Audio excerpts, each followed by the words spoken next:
മാവ് എടുത്തിട്ടുണ്ട്. ഇതുകൊണ്ടാണ് നമ്മൾ ഈ പായസം തയ്യാറാക്കുന്നത്.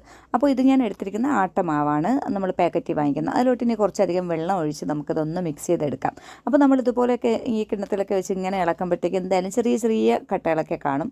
അതൊക്കെ ഉണ്ടെങ്കിലും വലിയ കുഴപ്പമില്ല. വലിയ കട്ടകളില്ലാതെ ഇതുപോലെ ഒന്ന് കലക്കിയെടുക്കുക.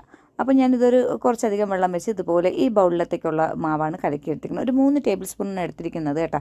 അപ്പോൾ 3 ഗ്ലാസ് വെള്ളം വെച്ചാണ് നമ്മൾ പായസം തയ്യാറാക്കുന്നത്.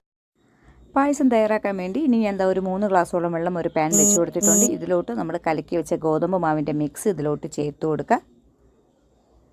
അപ്പോൾ അതാണ്ട് ഇതുപോലെ നല്ല പാകത്തിന്, അതായത് 3 ടേബിൾ സ്പൂണിൽ പൊടി കൂടുകയാണെങ്കിൽ ഇത് നല്ല കുറുകി കിട്ടും. അപ്പോൾ പൊടിയുടെ അളവും വെള്ളത്തിൻ്റെ അളവൊക്കെ കറക്റ്റിന് എടുക്കുക.